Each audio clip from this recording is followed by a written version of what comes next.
Hola, ¿cómo les va? Bueno, soy Ezequiel Evangelista. Este es un video destinado a estudiantes de la materia de filosofía del profesorado de educación inicial del Instituto Superior de Formación Docente y Técnico número 125 de la ciudad de Rojas. Esta es la segunda parte de una pequeña presentación de una etapa histórica, que es el medioevo, ¿sí? Una etapa histórica que forma parte de un esquema historiográfico, de una manera de organizar el estudio del pasado, que es el esquema historiográfico eurocéntrico, ¿no? Que distingue cuatro grandes etapas: antigüedad, medioevo, modernidad y contemporaneidad. Nosotros estamos haciendo una pequeña y muy acelerada historia de la filosofía, en la cual, ¿sí?, vamos a conceptualizar muy a grandes rasgos cada una de estas cuatro grandes etapas, y vamos a leer, ¿sí?, algunos pasajes, algunos fragmentos, ¿sí?, de la obra de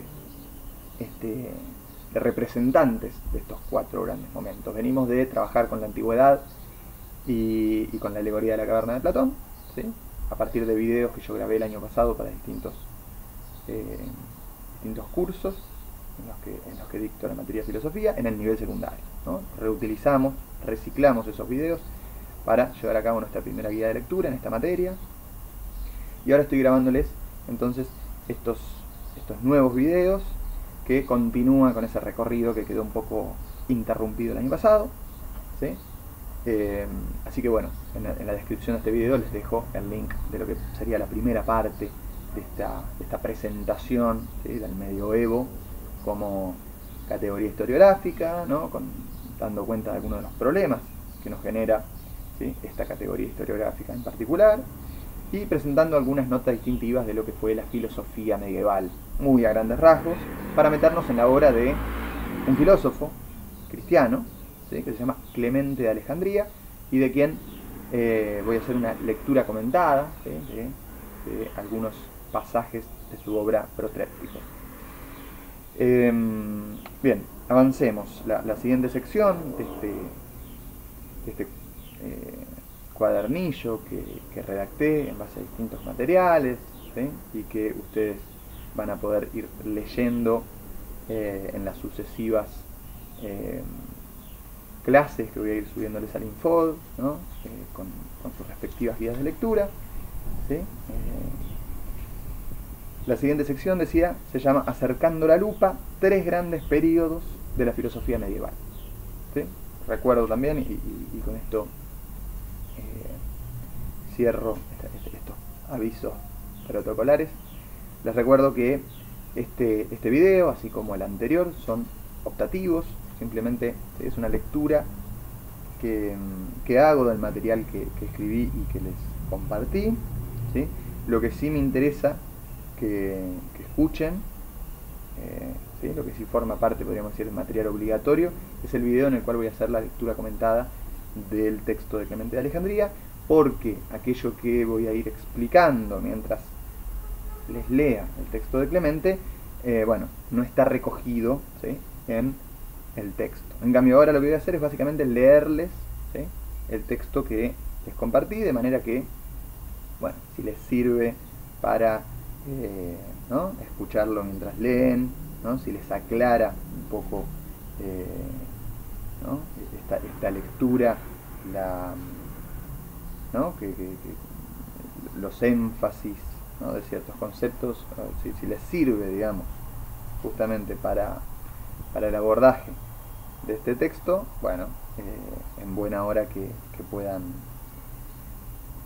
servirse de estos videos. Pero lo que sí me parece importante destacar es que los materiales obligatorios son el cuadernillo, ¿sí?, que yo les mando, o el texto que yo les subo a la plataforma, y el video del que también les voy a dejar en la descripción la referencia, en el cual hago la lectura comentada de nuestro texto fuente. Bien, comencemos. Acercando la lupa, tres grandes periodos de la historia medieval.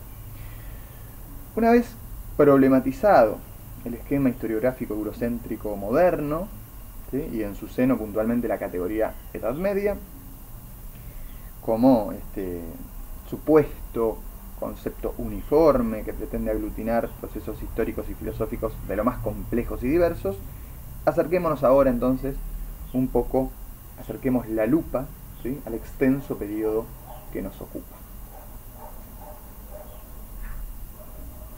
Para muchos historiadores de la filosofía, el pensamiento propiamente medieval comienza en el siglo X después de Cristo, ¿no? Pero en un sentido más amplio, ¿sí?, que es el que nos va a interesar asumir en este curso, un antecedente inesquivable del periodo propiamente medieval es el que va desde mediados del siglo I, ¿sí?, hasta el siglo VIII. ¿Sí? En el plano de la historia fáctica, de la historia de los hechos, este recorte nos resultaría un tanto incómodo, porque deberíamos distinguir al menos ligeramente el Imperio Romano hasta su caída occidental, ¿no? El Imperio Romano en Occidente va del año 27 a.C. al 476 después de Cristo, es decir, del siglo I al V, ¿no? Y deberíamos distinguir también el comienzo de la llamada Alta Edad Media, ¿no?, que suele considerarse ¿no?, desde el año 476 aproximadamente hasta el año 1000. En el plano de la filosofía rotulamos este periodo como patrística, concepto que refiere a los padres de la Iglesia, ¿no? Es preciso señalar nuevamente que esta es una asociación ligera, ¿no?, y que la relación entre los límites y las categorías de la historia fáctica o de la historia de los hechos y los límites de la filosofía o de la historia de las ideas son problemas, ¿no?, de una enorme dificultad y sobre los que se escribieron ríos de tinta. Un segundo periodo, ¿no?, el primero la patrística, un segundo periodo, ¿sí?, el antecedente inmediato de la filosofía propiamente medieval, es el periodo que va desde el siglo VIII hasta el siglo X. Hablamos del llamado periodo monástico, ¿sí?, rótulo que refiere a una institución fundamental de la época, que son los monasterios. ¿Sí? Los monasterios constituirán una especie de polo de conservación de la civilización heredada, más allá de la caída del Imperio Romano en Occidente, acontecida, como decíamos antes, en el año 476. En dichos monasterios, además de cultivarse la tierra y enseñarse oficios, se transmitían conocimientos médicos y farmacéuticos que se tenían hasta el momento, ¿no? Se contaba además con una biblioteca y con un scriptorium, una especie de antecedente, diríamos, de la actual fotocopiadora, ¿no? Allí se reproducían, pero a puño y letra, los manuscritos y se distribuían luego a bibliotecas menos provistas. Con el tiempo, el monje copista, modelo del intelectual de la época, no se limita a copiar y traducir, ¿sí?, sino que comienza a meditar y a hacer comentarios marginales, es decir, en los márgenes de los escritos. Esta etapa filosófica podemos situarla entonces a fines de la Alta Edad Media, ¿no?, si tomamos categorías de la historia fáctica, de la historia de los hechos. Finalmente, a partir del siglo XI, empieza lo que muchos consideran el periodo central, ¿no?, el periodo más importante de la Edad Media, esto es la tercera categoría que nos interesa destacar en el plano filosófico, que es el periodo escolástico. Término que podemos asociar rápidamente al concepto escuela, ya que surgen en esta época grandes escuelas de pensamiento, la más famosa de las cuales sea probablemente la escuela de Chartres. Dichas corrientes de pensamiento confluirán para el siglo XIII en una institución fundamental para la historia del pensamiento humano, las universidades. ¿Sí? Más puntualmente, una dinámica propia de ellas, que también llega hasta nosotros, que es la estructura de cátedras. El periodo escolástico podemos asociarlo entonces al fenómeno histórico denominado Baja Edad Media, que va aproximadamente del siglo XI al siglo XV. Bien, la siguiente sección lleva por título Cristianismo.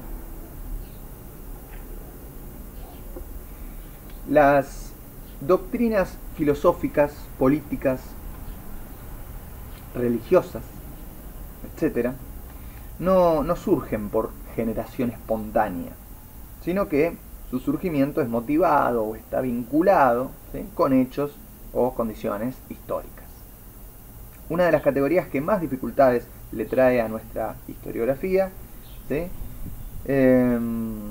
Es la categoría Edad Media o Medioevo, ya que bajo ese rótulo, como decíamos antes, se organizan, ¿no? Se pretenden organizar más de 1000 años de historia de Europa Occidental, en los cuales se sucedieron muy diversas formas de gobierno, ¿no? Rápidamente, el Imperio Romano, los reinos romanos germánicos, el Imperio Carolingio, los reinos feudales, etcétera, etcétera. Gobiernos que, vale aclarar, imperaban sobre territorios de distinta extensión, ¿sí? Y que se protegían de distintos enemigos, visigodos, tribus germánicas, árabes, etcétera.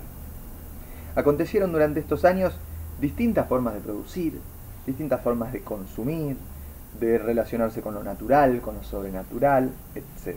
¿Sí? Sobrevinieron además distintas filosofías, la helenística, el neoplatonismo, la corriente hermética, la escolástica, etc. De modo que es muy difícil hacer un relevo breve de un contexto tan complejo y tan diverso, ¿sí? Lo que haremos será concentrarnos en reflexionar respecto de una marca inesquivable para pensar esta larga y confusa etapa de la historia, ¿no? Me refiero al cristianismo. Sean ustedes cristianos o no, ¿sí? De seguro conocen un poco la historia. Algo hemos dicho en nuestra actividad pasada, ¿sí? Al comparar a Sócrates con Jesús. Repasemos rápidamente. Ambos son importantes para nuestra cultura, aun cuando no hayan escrito nada, ¿sí? O al menos no conservemos sus textos, ya que todo lo que sabemos de ellos llega a nosotros gracias a sus discípulos, en el caso de Jesús, los 12 apóstoles, y luego generaciones y generaciones de creyentes y de autoridades religiosas, ¿sí? Ambos, Sócrates y Jesús, fueron condenados a muerte por los poderes políticos de turno, ¿sí? Sus crímenes, hablar. Sus discursos carismáticos resultaron tan poderosos que ponían en riesgo el orden de la sociedad. Además, ambos aceptaron la condena tranquilamente y murieron como mártires, es decir, renunciaron a sus propias vidas para defender una causa mayor, una causa social. La Torá judía anunciaba la venida del Mesías, ¿no? Del enviado de Dios.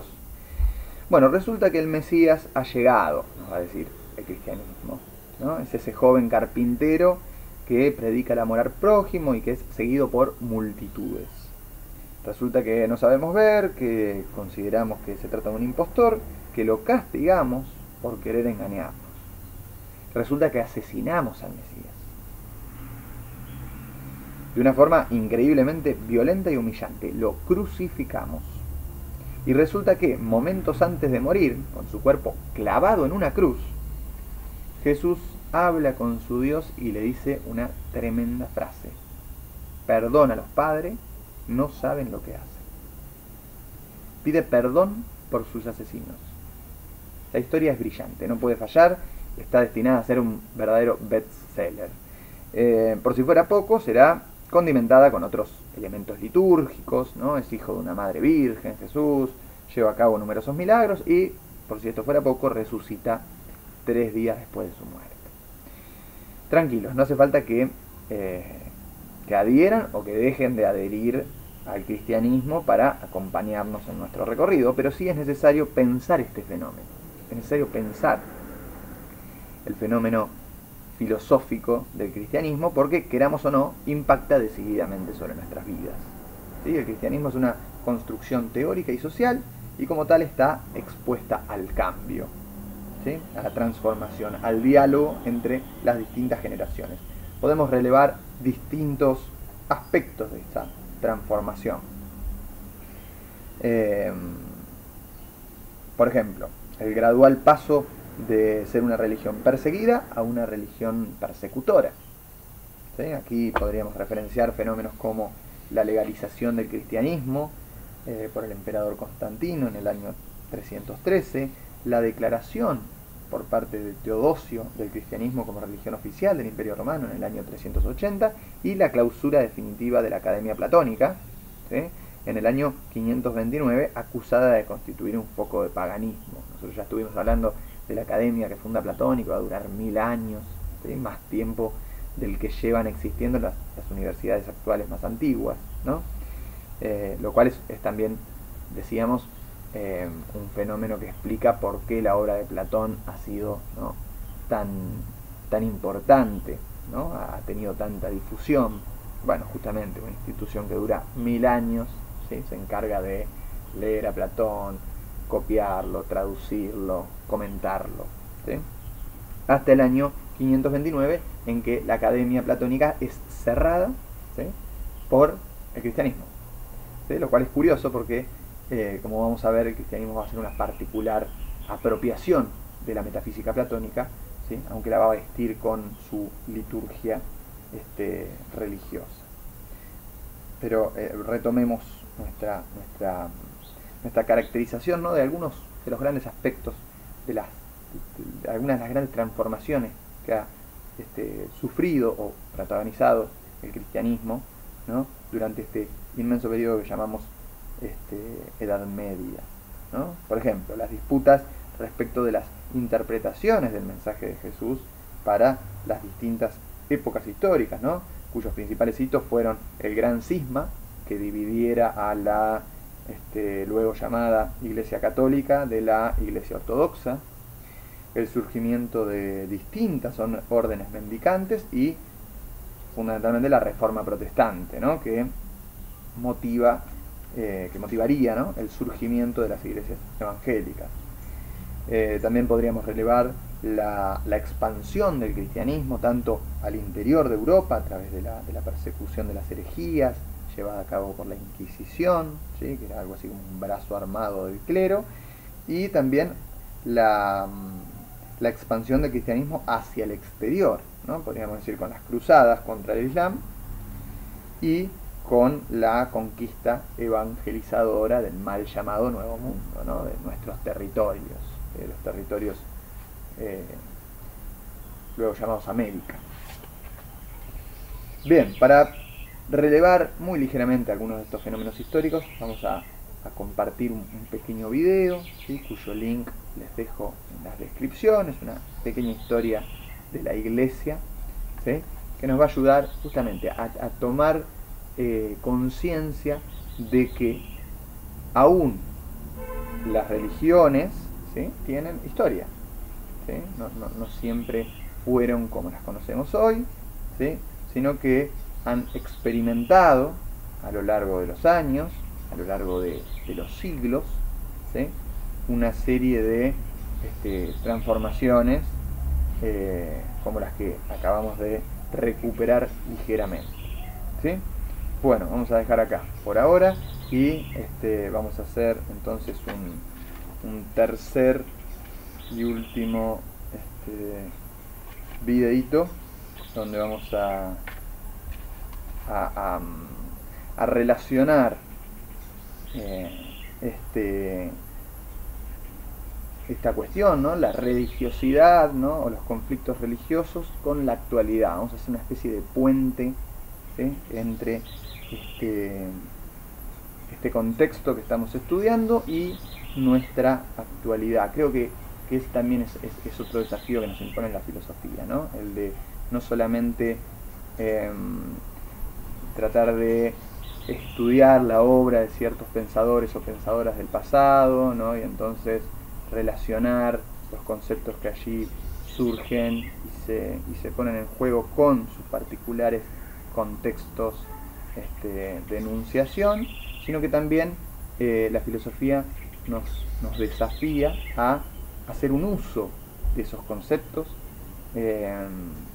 para pensar nuestra actualidad, para pensar nuestras vidas, para pensar, ¿sí?, y revisar nuestras formas de construir sentido.